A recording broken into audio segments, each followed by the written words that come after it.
And apparently we are live. I'm going to love it if that's your freeze frame. Totally. It's absolutely going to be the freeze frame. Yeah.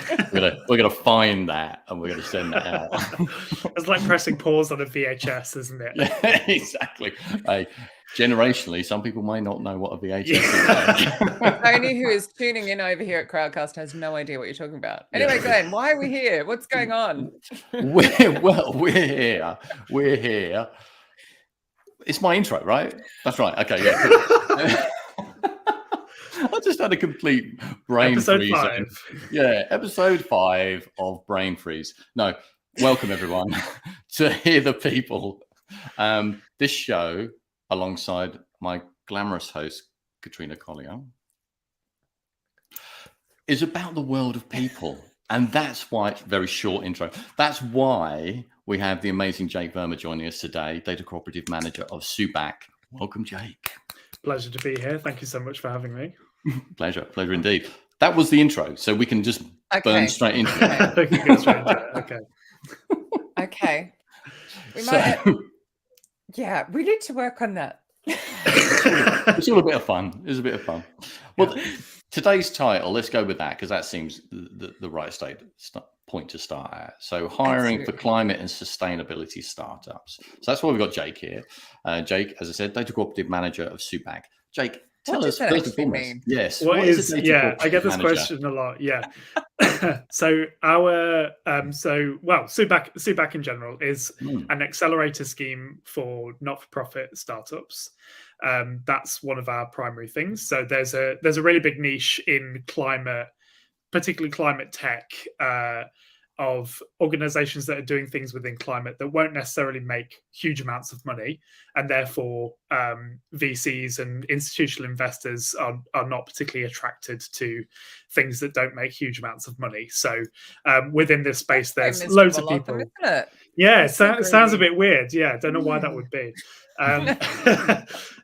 But essentially what we do is we find and scale not-for-profit organizations that have sustainable business models, but are not necessarily going to have the kind of returns that VCs will expect. And there's so much really important climate work out there that needs to be done. Not all of it is going to return a huge amount of money. So Subak is there to find and scale those organizations. We also run a research fellowship scheme, which is my scheme as well. So that finds people who are in academia or academia adjacent or looking to start their own companies, and we give them a small amount of cash to get them started on exploring new ideas within climate. So my other thing is pardon? It's just so awesome. It's so awesome. It's needed. Really good. I think, and the Data Cooperative is essentially the other part of Subak, which is around data access. So the cooperative has two parts to it. So there's the community around data, that's connecting people with the information that they need to scale their organizations, to target their research. But also we run a data catalog as well, where we federate data from around the internet. Things like emissions, energy consumption, agriculture, land use, all of that type of stuff is available within our data catalog, which is data.subak.org, if anybody in the chat wants to go and have a look. So the Data Cooperative is the community of data professionals and the catalog that supports them to find the information that they need. Yeah. Really cool. I'm just going to interrupt for 1 second before I know Glenn will have a question for you. If you are watching on LinkedIn Live, I can't even get to my notifications to get to you. So if you really do want to ask us any questions, please come over to Crowdcast. So crowdcast.io/e/hear the challenge. There should be a link to it. Then we can sit and see your questions and all your input. We can see all of your questions. Yeah, I mean, it's not even giving a notification for me to find the link to find the comments. It's like, well, what have we done? I can what see have we it's done live, to LinkedIn? I don't know. They're just LinkedIn. Yeah, it's LinkedIn. But listen, Jake, I mean, super intro, and thank you for that context. Correct me if I'm wrong. I think Subak was probably one of the first accelerator programs for non-for-profit startups in the kind of climate sustainability space, right? Believe so, yeah. And whilst there's kind of Subak UK, there's also Subak Australia as well.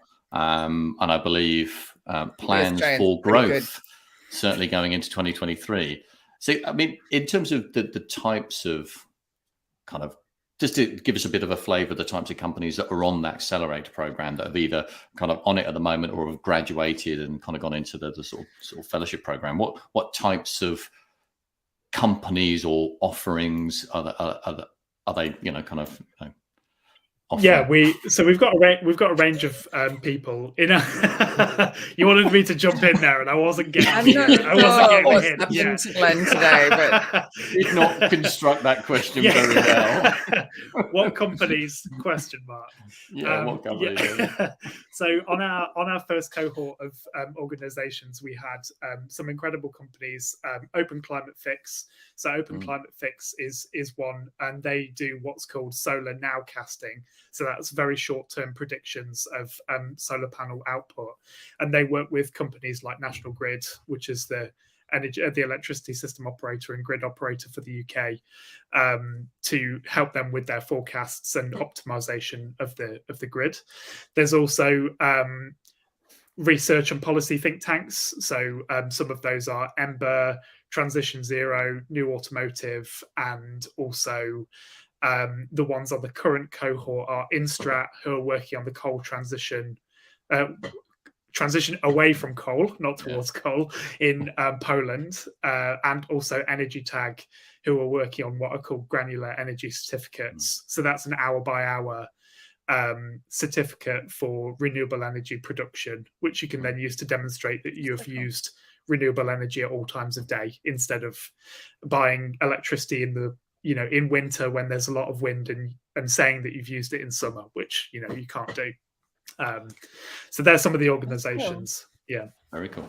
So I think one of the things that we'd kind of outlined for the show was this is kind of, I think it's a space, it's an industry sector. If we can call climate a kind of sector, if you will, and certainly climate tech, it seems to be like a really burgeoning and growing kind of sector. There's a lot of VC investment going into, like you say, for-profit climate tech.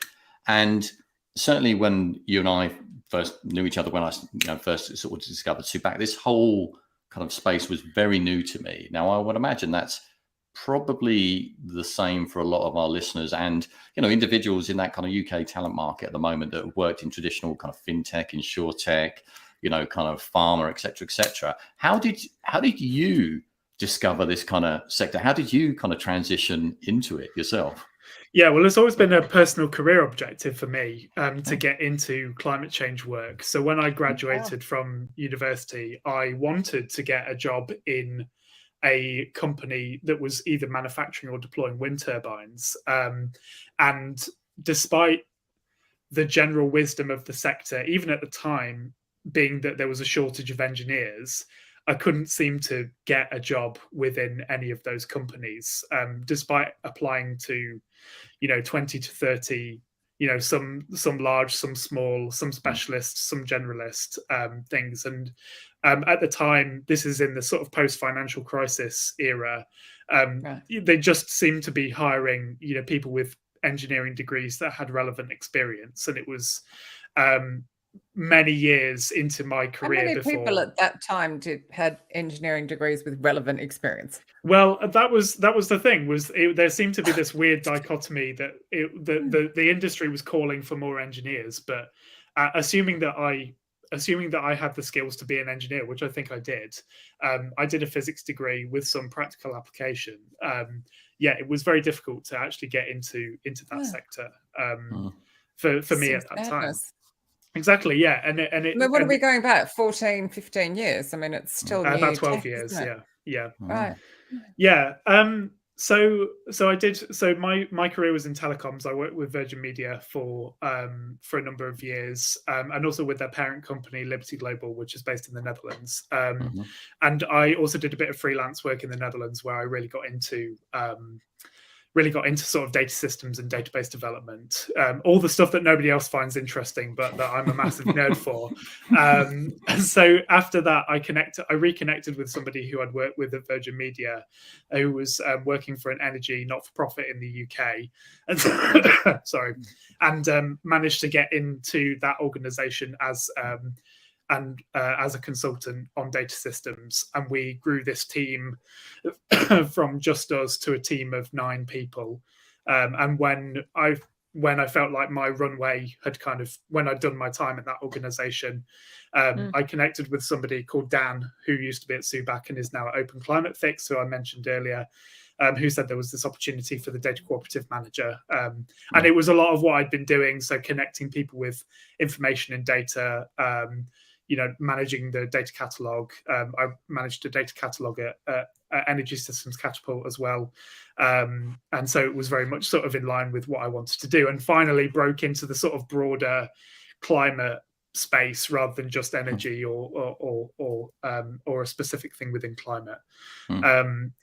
And yeah, I mean, it's really it's taken on a complete. I mean, at the time when I was looking for jobs within like renewable energy companies, it was very much the discussion around climate was very much about renewable energy and recycling, and not so much about the things that we talk about today. There was a bit around deforestation, but that was mainly the domain of sort of activists rather than people who were looking at sort of tech solutions.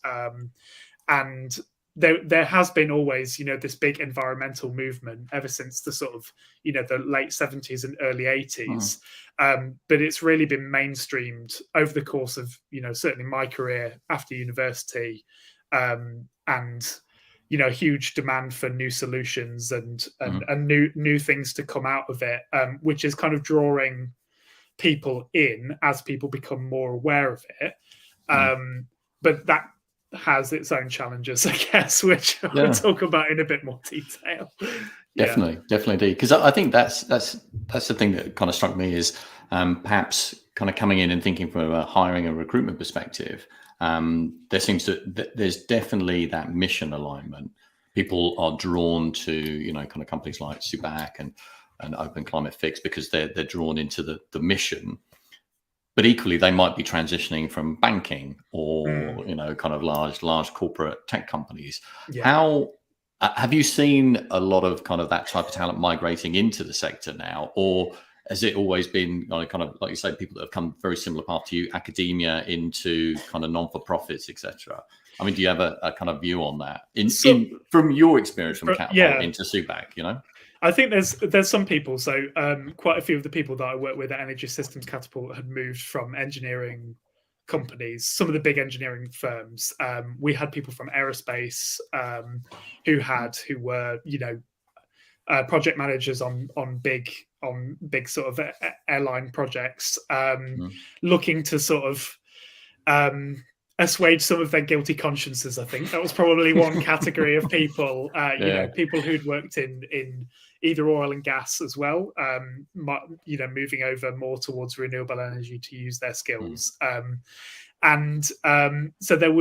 there's this group of sort of very highly qualified people who have worked in big complicated industry applications for a while and are now sort of thinking, I want to use my skills to do something more mission driven than I have done for anything else in my career. And then on the other side of that, there's I guess you could say the people who are coming now fresh out of university, who I guess I would have said, like, I was one of those people coming out of university who said, I want a mission driven thing, and was not able to get into that at that time because it wasn't this big kind of sector that now exists. But I'm seeing a lot more people come through who are friends of friends or family members that are saying, I really want something different. I don't want a corporate job. I want something with meaning. So cool. Want to work on climate. Yeah, it's cool, and it's great to see. It's great to see this in the zeitgeist. Yeah, I mean, Glenn and I are that bit older, but I think if we'd had the ability to see the jobs and understand, like the way the internet's been able to open the door for us, I think we'd have also been able to choose that sort of a path. I think it's great that, they have that visibility that it is creating this drive. Yeah, 100%. Absolutely. They need to make up for what we've done to the planet, basically. Exactly. Assuage our guilty conscience as well. We all participate in it, so it's that pushing forward rather than feeling guilty about it. In my view. Yeah, absolutely. Thank you for taking that weight off us, Jake. I like that. I like that a lot. So if we're talking about kind of like education as perhaps now a pathway that connects you to, the kind of climate sustainability, environmental impact space, and then you have individuals that are probably aware of, kind of more sustainable renewable energies because they work the opposite side of the fence in the for-profit kind of big energy companies. That's two demographics, if you will, or two pathways. Then I think what certainly during my time, kind of partnering with Subak, what I found is there's almost this third group now of individuals that are just genuinely mission driven. So they're coming from finance, they're coming from pharma, they're coming from different sectors, and they want to be part of this change. They can see the impact they're having. I think the one, and putting your kind of hiring manager hat on here, the one thing is, okay, great, you've got the mission alignment, you've got that you're passionate about climate, you've clearly, you've done your research, but actually, can you transition into our environment, a non-for-profit environment? What sort of 1, 2, or 3 things are you thinking about when you're interviewing that type of profile and thinking, okay, cool, there's a definite transition to make here. That's not lost, right? They're working for a large scale European global bank, multiple resources, all that sort of stuff. And then they're telling you they want to come into a team of 7 or 8 people, non-for-profit, because they're super mission driven. Yeah. How do you? What's your calibration points, or skills, experience, etc. when you're hiring that type of profile or interviewing that type of profile? Should I say? Yeah, I mean, I've on the hard skills stuff. I have probably got more relaxed over time on specific hard skills that I think are key. And part of this comes from like when I was building our team at Energy Systems Catapult, we had this kind of like very rigid framework of skills that we were hiring consultants against, right? And it just ended up with like similar groups of people applying and us not being able to diversify out of like a specific area. So the first thing that we did was we like took away the degree requirement for a junior consultant, because we knew if somebody had 4 years worth of experience within the energy sector at like a junior role, then they would be able to transition into an energy consultant essentially. And breaking down some of those things I think was really key, and assessing the people on their own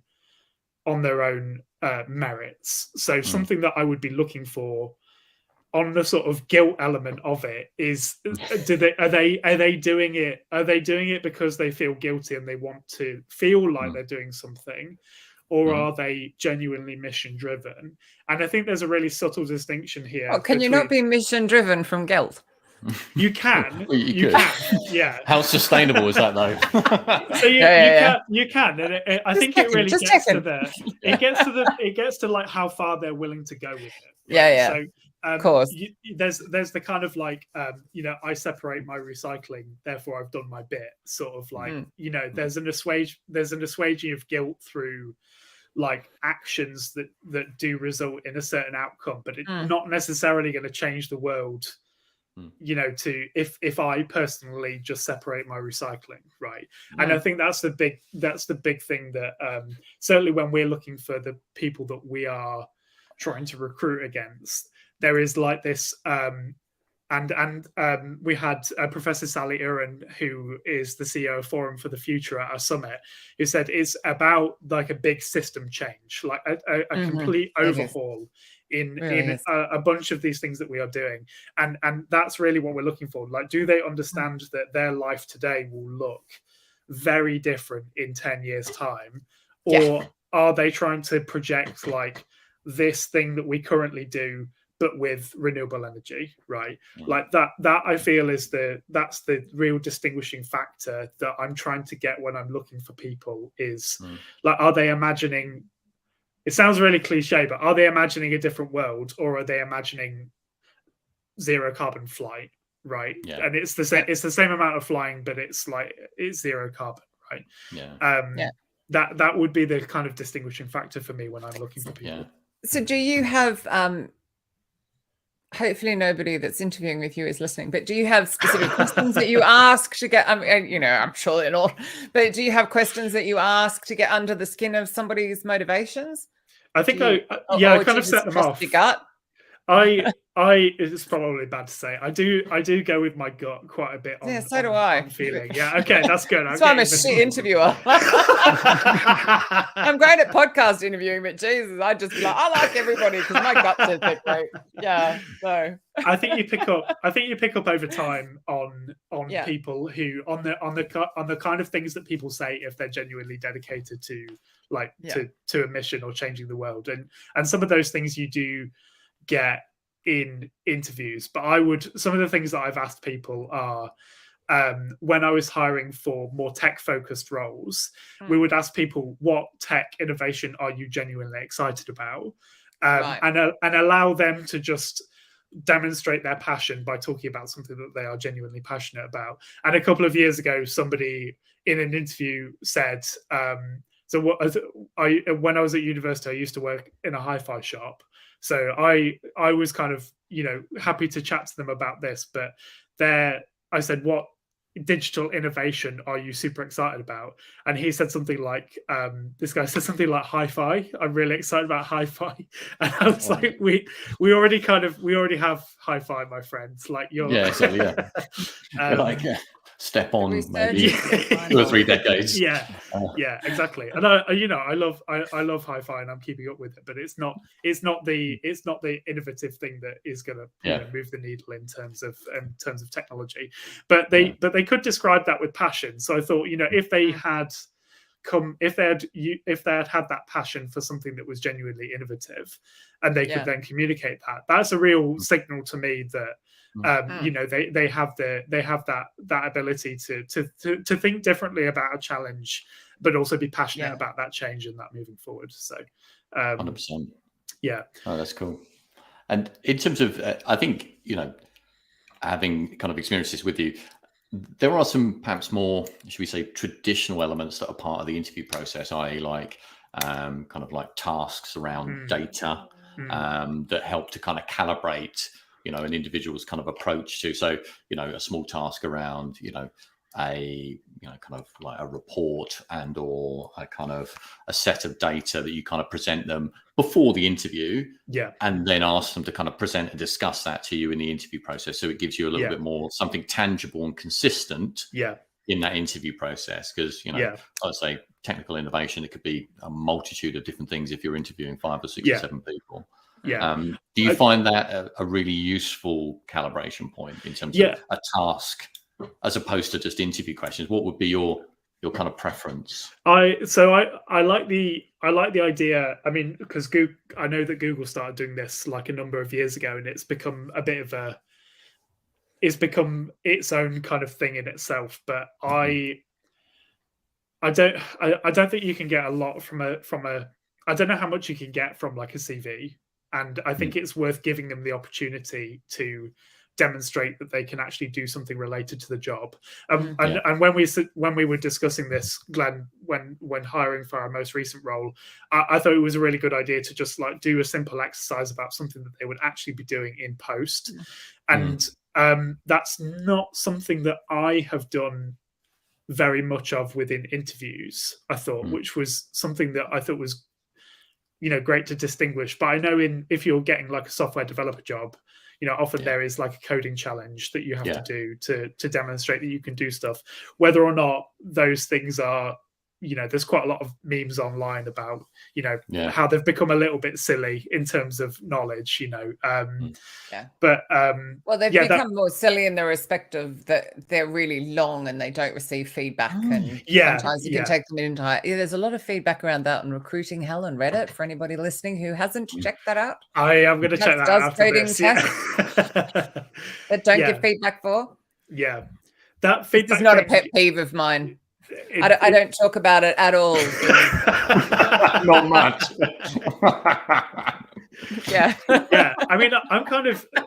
This is something that we were also really keen on in all the places where we were doing stuff, was giving feedback, because I've had so many Dear Johns through like job searching, and it's just soul destroying, and it's not nice. And I appreciate that there are constraints around number of candidates that apply and stuff, but certainly for smaller organizations, like there's no way that you can get away with doing that in my view. So I think, sorry, you could just say, Katrina? No. No? Cool. I was just going to say, I think it's actually interesting to be able to give somebody a bit of a real world feel for the role through that task. And I think that's more meaningful for them than a bunch of questions about kind of scenario based or competency based questions. So whilst it requires them to do a bit of pre-prep, I think if it forms a basis of a really engaging kind of interview for the interviewee and interviewer, and actually gives them both parties a real sense of how that person could operate, but equally what the responsibilities are. That in itself, I think, is super valuable, and people would sign up to that and invest their time in it if they're given that transparency at the beginning of the process, as opposed to, let's say, an hour-long competency-based interview, which oftentimes just feels like it doesn't feel like it gets the right times candidates. before. And you could have been there so many times before with so many different companies. It just feels very similar. It's kind of like, okay, me as an interviewee, what am I getting? What experience am I getting? And am I correct in assuming you've already had a screening call with them, so you've at least cleared off the basics? Because so often these tests come before they've even cleared off the basics of like what the salary is going to be, and what the hours are, and what the location is. So it's after that. Where it should be. It's after that. Yeah. So Glenn did the screening. Then we did a first round of interviews with me, and I guess I could be stunned at what's going on out there, like just crazy crap. Where some HR tech vendor has convinced the hiring people that they should totally put 6 tests before you speak to a human about what the salary is. Yeah, and they won't put the salary on the job, and you're just like, oh my god, that's incredibly crazy. Yeah, I mean, I don't know if you saw, but the ICO came out. I think it was day before yesterday, talking about some of these like people measurement sort of technologies that are based on AI that sound like phrenology, for want of a better term. Are looking at people's like face shapes or reading their expressions and disqualifying them based on certain things, which are, there's not a lot of data out there on them, but for too much facial hair. Yeah, exactly. Yeah, exactly. Yeah. Which, if you, I'm sure if you missed out on working with Glenn, then you'd be extremely upset, wouldn't you? So, or because he had a beard. Exactly. Yeah. No beards in this workplace. There, we are beard free.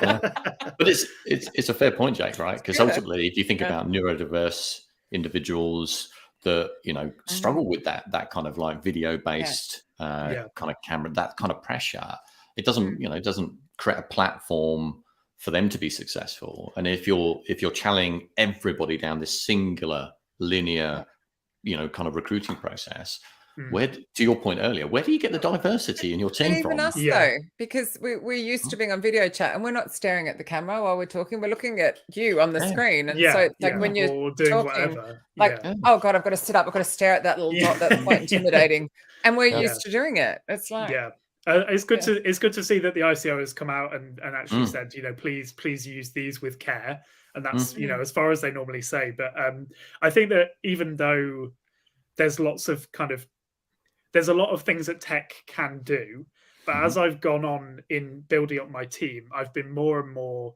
convinced, even for technology roles, that there is it has to be on a human basis, because there's also an element of giving people opportunities to actually perform and do better. And this is something that I've experienced myself that I don't want to replicate when I am building a team. And one of the things that we were building a consultancy team within Energy Systems Catapult, but really we were not hiring consultants. We were hiring people with industry knowledge that would be able to deliver data projects, right? So they would have a mix of some technical expertise, but not specific to data, had worked maybe in energy or an adjacent sector, but we're also mission driven and looking to overhaul you know, the sort of architecture of energy delivery in the UK, right?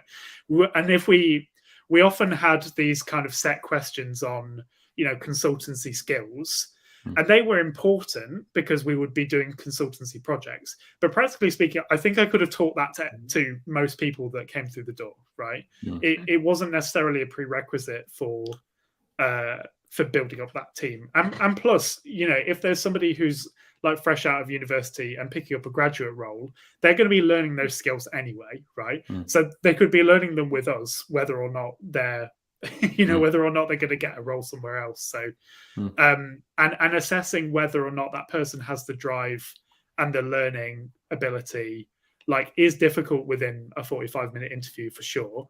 Yeah. But 100%. Katrina, I agree with you that I often go with my gut on these things, and if they seem really passionate about it, I'm less kind of focused on whether they have like the specific hard skills to do something. It's more about whether they can learn. I can just see all these tech vendors' share prices dropping now. Katrina Collier says, "Go with your gut." I have my gut. Yeah. Yeah, but you know I'm an empath. You know that I can just read people. It's dreadful. I just can. But I think I've been having a lot of conversations. So the recruiters in my collective who've been sort of saying they're convincing the hiring managers to give the questions away ahead of time as well, before the interview. Because that's another thing. If you're expecting them to come in and it's almost a memory game as opposed to an actual conversation. Like, oh God, when did I do blah? And you could waste 5 minutes trying to think up when you last did. Actually, creating the equity, but it's really weird because they feel like they're giving some people an advantage rather than actually they're creating a level playing field. Exactly that. Yeah, some people are just dreadful. I was getting menopause memory, so it does. I mean, it definitely there's definitely like a type of person who performs very well in an interview.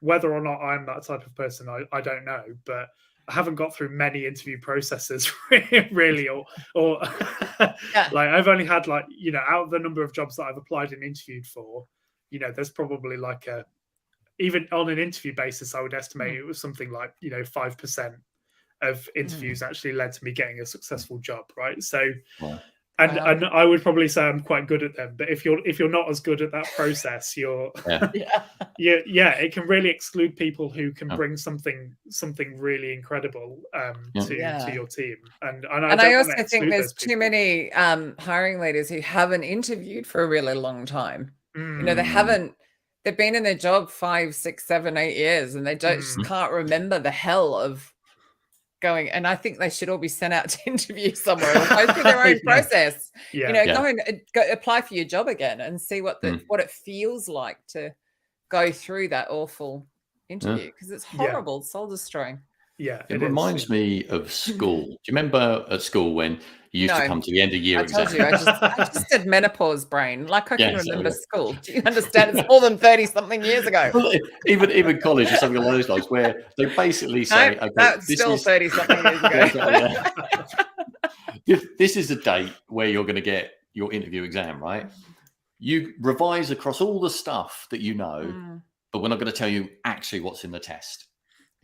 So you end up perhaps putting your focus on the things that you're really confident on, hoping that they'll come up. And then when you get into the interview, 75% of that test exam is completely not what you expected. And similar to exams as well. I mean, I think the interview process, like, that I've been through in a number of like larger organizations, has absolutely no reflection on the job that I will be doing, similar to what exams are, that they have no reflection on the subject or the topic. It becomes a memory game. And I'm a forgetful person. I was really rubbish at exams as well. I've got menopause brain as well. It's my valid excuse for everything. I've always had a shit memory, but it's now my excuse. But, you know, while you're saying that, I'm thinking of, I should not say who, former family member, not my ex-husband, someone else, who kept failing his banking exams. And it's because it's actually because of his childhood trauma, but he would go into the situation and just get so stressed he kept failing. He had the knowledge. He was completely successful in his field, but he couldn't get the piece of paper because they didn't change the way the exam was conducted to accommodate more people. It wasn't equitable. So. Yeah, and then I had conversations when I was in earlier corporate positions where they were talking about wanting to push up the quality of candidates and restricting things like graduate schemes to Oxford and Cambridge as like a shorthand to do stuff. And being sat in some of those rooms and talking about some of those things as a way of like trying to ramp down the amount of work that you need to do to get candidates in, and also being someone who did not go to Oxford and Cambridge, and being like, okay, look, you're trying to get us in a position where we are excluding ourselves from from doing not the and the question is always like, is that a valid assumption to say the highest quality candidates come out of those institutions on graduate schemes? And I think it's an ongoing conversation. I'm not going to weigh in, but I certainly will say I would feel extremely disappointed to not be given an opportunity on the basis of like a critical path, and you see this within. I think you see this within some organizations where they start to stagnate, is that they're either hiring in their own image or they're restricting their diversity of candidates on the basis of some arbitrary principle that allows them to like spend less time on hiring. Yeah. Why do I keep thinking about the Tories while you're saying all of that? I don't know. We're going political. Going political. Yeah. I'm not even going to weigh in on that because don't. You're employed. I'm not. Right. I want to come back to Katrina's point though, in terms of hiring managers sometimes feeling like hiring managers feeling like they're giving away something by letting the interviewee know what is going to be in the interview. You're actually giving them a platform to be successful. They can't change their experience. Yeah, they can't change what they've done. Even if you give them the questions up, they can't change that. And ready for the conversation. In actual fact, what you're probably going to get is a true representation of what they have done. Probably better articulated representation, which allows you to make a better hiring decision. You can drill in further, can't you? Absolutely. Ultimately, that's the goal, right? It's to make I think the good hiring decision. The counter argument is I think the amount of time it does take to get through some of those candidates. As an example, after we relaxed the condition on needing a degree, we did get somebody apply who had, I think, 6 or 7 years experience within like a large energy company. We did give them some prep to do ahead of time, to do a presentation on like a specific piece of thing. And we could already tell within 10 minutes that this person had applied on a whim, and would not be able to do it. Now, I mean, I think that to explore the counter argument, I guess, we had to have a conversation with the HR department about how many of these candidates we were going to field, and that comes to, Glenn, your work on screening people before they get to interview stage is then just like a really, really important like time-saving feature where you get like an instant view of whether or not they are like qualified before they get in front of wasting 45 minutes of somebody's time in an interview that they're clearly not going to get. I just interject right there. Sorry. Yeah. I've had far too many conversations lately with in-house recruiters who aren't doing screening and are just handing CVs to hiring managers. This is why you screen. Yeah. You don't waste your hiring manager's time. Therefore, your candidate experience doesn't suck. Therefore, your future hiring doesn't suck. Just rant over. Yeah. So I think that's really weird. I've had these 2 conversations and they're just, we passed them over the hiring managers for them to screen. I'm like, I'm sorry, you do what? That's very unusual, by the way. But I've just had 2. It's like, I think what the in-house recruiter does in the screening is so important. Don't think it's unusual. Oh, okay. I don't think it's unusual to be passed over. No, I don't think it's unusual either to be passed straight over to the hiring manager. In larger organizations as well that I've been in, I know that things. Not for me, but people who were hiring in my team would receive candidates directly. And this has all sorts of problems about them, being on annual leave or having other work to fit in the meantime and not responding to people and. Really, really bad behavior. That's why you need a high-functioning talent acquisition team to make sure that. And if you need any help creating one, hello. Exactly. Yeah, it's a 2-stage. And process. I also have an amazing book. Small pitch. Can I just say, by the way, anyone who's bought one, I'm being very shameless today because I've just seen my royalty statement. And as people know, I donated my royalties to Hope for Justice charity, and it is a life-changing amount of money. So thank you. Yeah, awesome. That's great to hear. Very awesome. Very awesome indeed. Sorry. And I think one thing I'm noticing, actually, just as if we talk about kind of pre-screening, then we talk about the hiring manager interview, and then obviously that task and assessment. One thing I'm noticing moreover, and I think it's probably post-pandemic. I know if that feels like quite a way in the kind of rear view mirror, but I do find now that individuals before they before they're applying now, they welcome and kind of want a bit of an introductory chat. So we've looked at your website, Subak website, we looked at your profile, Jake, we looked at your LinkedIn profile, we've read the job description, but we're still not, there's still stuff that we want to answer. And actually, before we invest time in an application, it'd just be great to talk to somebody for 20 minutes and just kind of get a sense of, just to cover off a few questions in our mind. Are you saying applicants? Well, they're not applicants yet. People are wanting that before they apply. Yeah, they're not even applicants yet. They have an interest. Why shouldn't they save their time? Exactly that. Yeah. You'd be surprised how many companies are just like. Sorry, was that going to be a question for Jake? And I just jumped. No. I mean, I've done this. I've done this when applying for roles in the past. I've tried to reach out to people to discuss, and honestly, the strike rate for it was not high. Yeah. For this was. I think the last time I did this was probably like 2015, 2016, when I was like really seriously looking for a new job, and couldn't get connected with anybody who would talk to me about the role in advance of applying for it. And I think it's probably it was.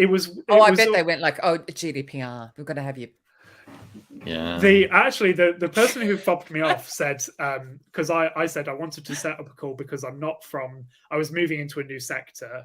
And I said, I'm not from this sector, but I wanted to discuss like whether or not my profile would match, and whether my transferable skills would be suitable for me to apply. And the response I got back was, we're looking for someone with 5 years experience in X. And I was like, actually, it kind of saved my time from applying because it was quite a lengthy application. But I do think there's this. This was like recentish in the respect of, you had to shoot off an email and ask for someone's time. I just forget, I just miss the days when you just called somebody. So you'd have just called in and someone would have answered, and then you'd have been able to ask your quick question. Yeah. Got the 10, like it's just 10 minutes worth of time. Yeah. Or you could even put office hours on, couldn't you? Yeah. You could say, I'm available to talk about this between 2 and 3 o'clock on Thursday, right? If you want to something like that. Exactly. I mean, it's kind of, recruiters would counter argue, what if there's hundreds of applications? Well, you'd find a way to do that at scale. Right. Yeah. So you either create kind of like, like, what do you call them? Online sessions and stuff like that. So people can just dial in and ask questions, create video content to send out to people. But it's a super important part, I think, now of that overall candidate experience. And ultimately, if somebody doesn't get a response, what do? They do nothing. They don't apply. Yeah. Because it's kind of like, there's not enough motivation there for me to want to apply. You don't know who they're sitting next to. Exactly. Yeah. So they might be right, but they might be sitting next to the person that's right. Do you think that there's like an implicit assumption about the way that the power dynamic is kind of flowing? Because you have, I guess, the received wisdom that I've understood from recruiters, especially in larger organizations, is that it's kind of a privilege for you to be applying to us and for us to take you on as an employee. I need to sort those companies out as well. Yeah. I think to a degree, I think there is still that. And I bet they're complaining that they can't get applicants. Yeah. Because it's a candidate-driven market, full stop, end of story. In engineering, in health, in tech, in all of those, it is candidate-driven. I don't know whether that is true in all cases, because I've got a friend who is maybe not graduate. Well, maybe that. I think that's probably true, because I have a friend who's looking for a data science graduate role, and he said that he was one of 500 applicants. He made it through to the last, I think, 50. Of like the short list, but didn't actually get to interview stage. So he was told he was in, this kind of short list of detailed thing. But I would also how was he assessed? Was it like just his CV, or I think it was CV and application form, for a graduate so position. We're still recruiting. So they're cutting down from 500 to 50 on someone's ability to complete a form and write a CV. Essentially, yes, yeah. So this is, I think, in these cases, I think for climate and climate tech, it is. I think because of the diversity of places that you can go to, I think it's very much more based on like where's the best fit for me. But if you are just trying to get a job in like a corporate organization where you know that you can be educated and go up, it does feel like the dynamic of it is completely in the opposite direction for those compared to how many roles that they're hiring for. And when I was talking to this to my friend about this, you know, I was really I said to him, I've got loads of companies that I am working with who are desperate for talent. And he was saying, I've not heard back from a single person in all of my applications. So in all of his applications. Yeah. So yes, again, everyone's heard this before. end-ghosting.com, 86% of applicants end up down or depressed when you ghost them. Please stop it. Please stop doing my it. recommendation to him is like, well, one, obviously use your network like he's done with you, talk to you, who can get out to meetups. There are data scientist meetups. Get out and meet people. Connect directly with data scientist people on LinkedIn, but also go where they are, aren't they? They've got their own network. Yeah. I was thinking Kaggle, but is it Kaggle? Kaggle, yeah. Like, yeah. Go start chatting, become known, liked, and trusted. And then he will and then get your foot in the door that way. Again, this is the human connection part of it, isn't it? You know, it's back to what I did when I started out. I went to Dad. Dad said, "Go talk to your Uncle Rob," and Uncle Rob said, "Go do this," and I went and did that. It was like that's how you got a job back then. We can still get a job that way. It's a lot more.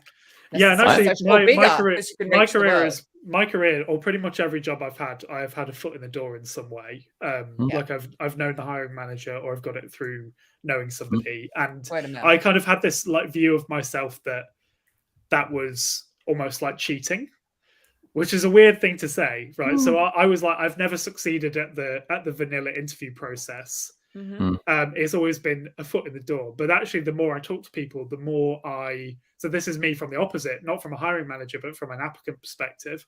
I don't know where this thing comes from in my brain that was somehow cheating to get my foot in the door. That in like a field of candidates, I was never the person who was selected out of those 200 people, let's say. But it does kind of like CV, or you so this is exactly if it's on an application and CV basis, there's very little which distinguishes me as an applicant from somebody else that may have more experience on paper. I would counter argue that, Jake, given the fact that I was the first person to interview you for Subak, and we had that introductory chat, and in that sort of 20-minute kind of calibration, because you had questions yourself, you were exploring at the time, even though you had that kind of connection, you were exploring, is this really the right role for me?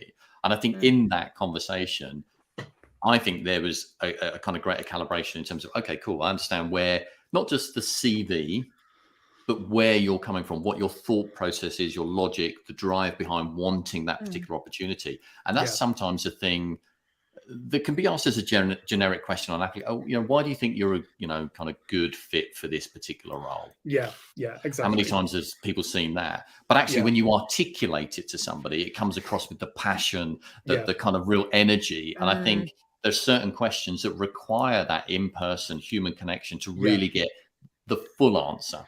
You know what I mean? So maybe we should be doing that more with voice tech. If we've still got we've got 500 applications, there's no way we can talk to 500 people for 20 minutes each, right? Fair. But what if we had at least because there is voice tech that will you could just record. It's less intimidating than talking to that dot. You could pre-think it through, and then at least absolutely. You can get it's the excitement, isn't it? Of I want to come and okay. So said Tory that just became PM. I mean, his speech was so boring. I'm really excited. Really? It's like, no, I'm really excited to be part of the leading the country. The tone of voice, it might be you can I think there's an element of I think it's really key to get the human bit, because there's also like elements of the I guess the conditions that you present to people as an organization, right? And having built up the team that we did, like in various different places, it's, you know, especially like as a man, as a hiring manager, like starting to better understand how and I know I think your previous guests on the previous podcast talked about this a little bit, but like me then understanding what things that if I was hiring a woman, she would face within my workplace, and being able to account for those things, and being able to keep an eye on all of the weird practices that go on about, like, you know, not hiring people on the same salary, and also being able to like look at where there were things like that were going on that created gender pay gaps that, you know, I think it's like, it seems like when you bring the human connection, won't say what their salaries are. Exactly. And that's the kind of thing, is that when you are presenting that as a person as well, you as a hiring manager, I think you're indicating more that you are willing to like present them with a human, more empathetic offer, rather than like throwing them into a situation where they may not get the support that they need if they do feel that they're being discriminated against. And we did a lot of thinking also, you know, about this on the basis of, you know, when we took away the degree profile, this was because my partner doesn't have a degree. She's a very successful learning and development manager at a recycling company who talks to C-suite individuals all the time. Now, if you'd have put that down on the application form, it's one of those things that, you know, it's got more expensive in the UK, and people who I know are deciding not to, you know, and go into different sectors. But we've had this like urgent challenge now that we need to be dispensing with this and just looking at people from a human basis, and being more clear that like this is somewhere that you can thrive, and we will do everything we possibly can to support you, even where some of the, you know, weirdness is going on in the broader organization, you know. So I think it's just interesting to me when I just think about companies, and largely now it's very rare to see a company that doesn't have kind of inclusion as part of their values or core values or ethics or something like that. I mean, I'm a little bit cynical about it, because I'm yet to see like someone who has I'm gonna have to talk about this carefully, but let's seen quite a few instances of things where complaints have not been dealt with in a reasonable manner, and I am often thinking to myself, there is such a like wide gulf between like what I have experienced or seen from a like we are a diverse and inclusive employer to when you raise a complaint, how that's dealt with. And the sort of like, you know, once it's done, I think there's still like a huge way to go.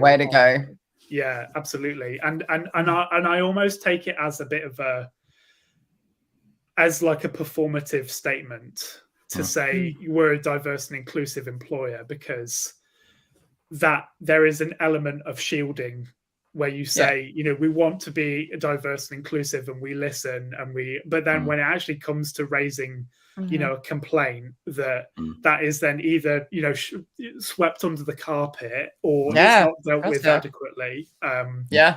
You know, and I've seen many examples of this. You have to watch from the knock-on effect. One of the new examples that I put in addition to is he's written this right on LinkedIn as an article.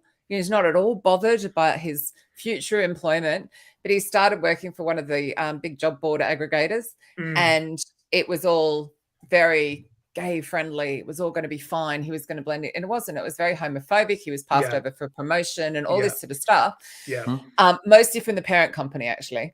But he just wrote the article, matter-of-factly, right there on LinkedIn for the world to see, to warn others. And then he wrote a follow-up one when he moved on to his next employer. So I agree. It's got to be.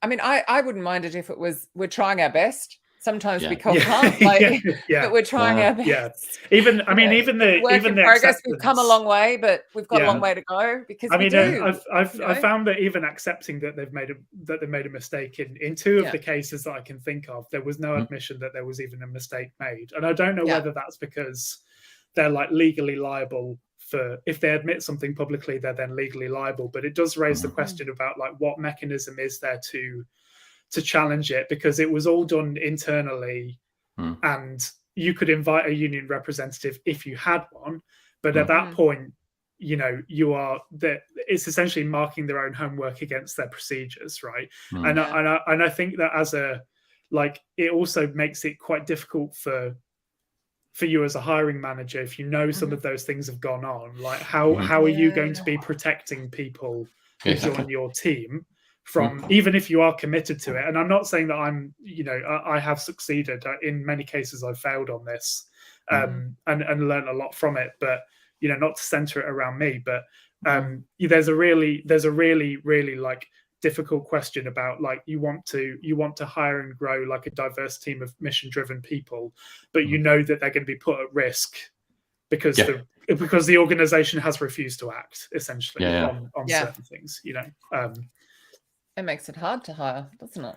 It does. Yeah, exactly. It makes it hard to be genuine and say, if they ask you, do you what's the gender pay gap? You can, they might not compile it, or they might not tell you, or they might hide stuff. Did you see that Twitter bot that was going when everyone was talking about? Yeah. Was brilliant. The gender pay gap bot, and retweeting. You have a 40% difference. You have a blah, blah. And then they delete the original tweet, but it would still show the handle with the retweet. I thought it was so clever. Yeah, it was.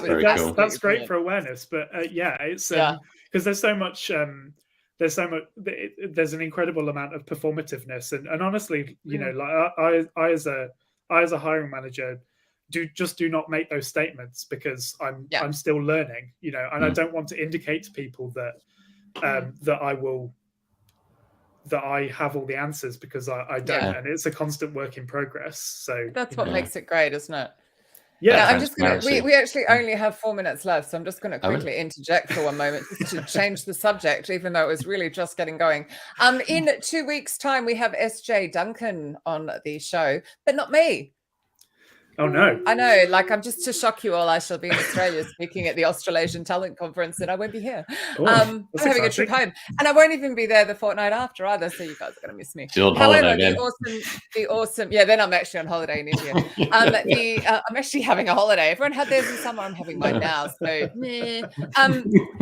Debbie Easterday, the awesome Debbie Easterday, who I believe is here somewhere in the channel, will be covering for me. Thank you. Appreciate that. You'll actually be covering another one that you don't know about yet.